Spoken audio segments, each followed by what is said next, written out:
여러분 안녕하십니까? 사주 상담사 장세진입니다.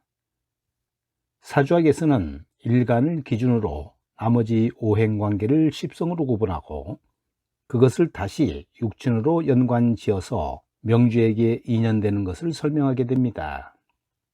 십성에서 식신의 역할은 매우 중요할 뿐만 아니라 그 역할은 주로 길신으로 작용하는데요.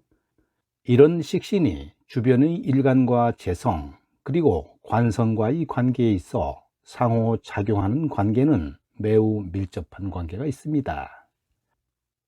오늘의 영상은 식신의 역할 핵심 4가지에 대해서 살펴보겠습니다. 식신이 갖는 역할 중 첫 번째는 설기인데요. 설기란 일간의 힘을 빼낸다는 의미를 갖고 있습니다. 보는 관점에 따라 달라질 수 있으며 또한 일간의 상황에 따라 표현 방법은 달라지게 되는데요. 일간의 입장에서는 나누어주고 도와주는 것이지만 식신의 입장에서는 일간의 힘을 빼앗는 역할을 가지고 있습니다.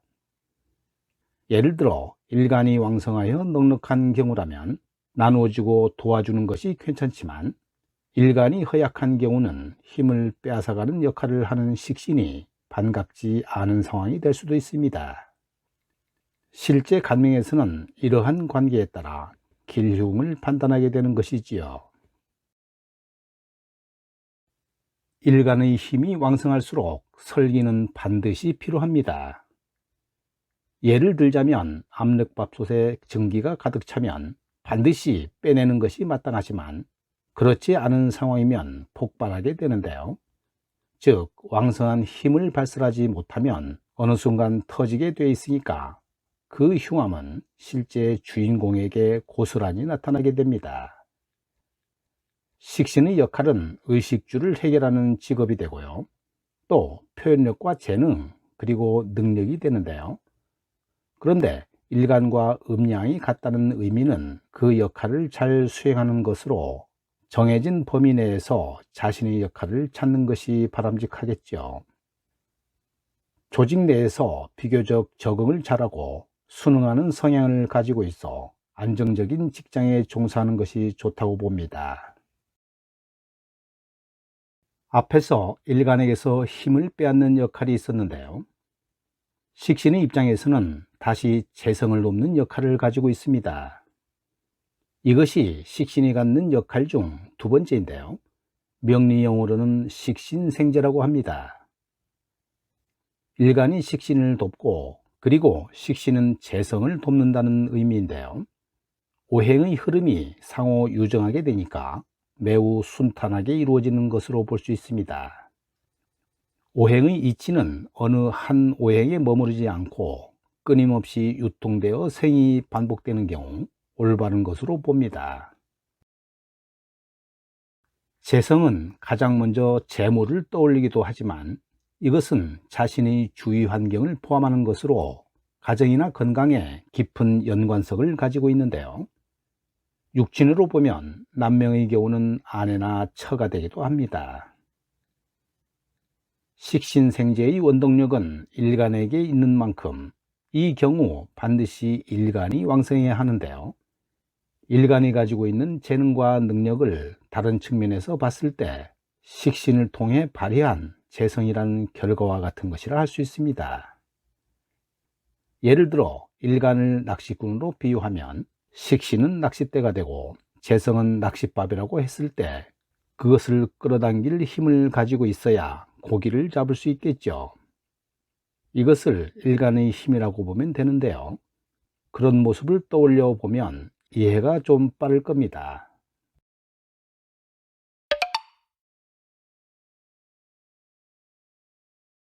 식신은 일간의 도움을 받고 다시 재성에게 도움을 주는 역할을 하는 반면에 편관과 정관을 만나면 각각의 역할을 하게 되는데요. 이것이 식신 역할 중 3번째에 해당합니다. 살이라고 하는 것은 편관을 말하는데요. 이 편관은 일간과 음양이 같고 한편으로 일간을 극제하는 역할을 가지고 있는데요. 사주 원국에서 식신과 편관이 함께하는 경우 제사를 하게 됩니다. 이는 식신이 일간을 극하지 못하도록 오히려 편관을 극하는 이치가 되는 것이지요. 편관이 일간을 극제하는 것은 오행이 갖는 올바른 이치이지만 이런 역할이 올바른 경우는 편관이 일간에 비해 힘이 왕성한 경우입니다. 일간이 곤경에 빠지게 될 때 식신제살은 편관을 조절하게 되니까 기쁜 것으로 볼 수 있겠지만 이 경우에도 일간의 능력이 어느 정도는 있어야 합니다. 그렇지 않으면 식신이 가뜩이나 허약한 일간의 힘을 뺏어가는 나쁜 역할이 될 수 있습니다. 식신은 편관을 만나면 극하는 반면 정관을 만나면 오히려 자애로움으로 합하는 성향을 갖고 있습니다. 관성의 역할은 일간을 다듬어 완성시키는 역할이 있고요. 또 그것이 당연한 이치지만 식신이 합거되면 관성의 역할을 하지 못하게 됩니다. 이런 변화가 일간에 미치는 영향은 올바르지 않지요. 하지만 식신과 관성이 합거되는 경우는 일간에 따라 미치는 영향이 다르게 나타나기 때문에 일간에 따라 판단이 필요합니다. 예를 들어 일간이 간목인 경우 병화식신과 신금정관이 합하여 인수로 화하는 것은 오히려 일간을 돕는 것이 되는데요. 일간이 왕성하여 관성으로서 극제를 받는 것이 마땅한 경우 합하여 일간을 오히려 돕는 것은 매우 불길한 경우라고 할 수 있습니다. 왼쪽 명식은 4월의 기해일주 남명인데요.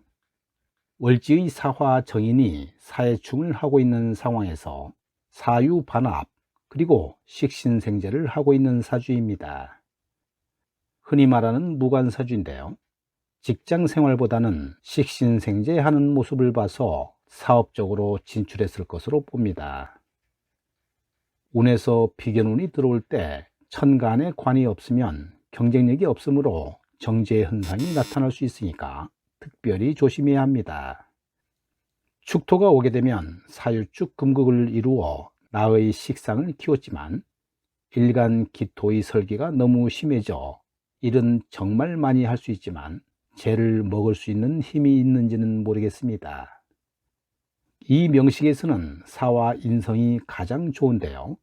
인성은 문서, 결재권, 그리고 어머니며 아버지보다는 어머니가 각권을 쥐고 있을 수 있는 사주입니다.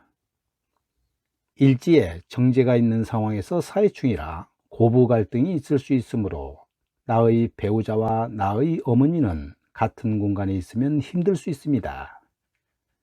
이런 사주들은 중간에서 관리를 잘 해줘야 합니다. 오른쪽 명식은 인월 병신일주 남명으로 인월은 한참 나무가 자라는 시기입니다.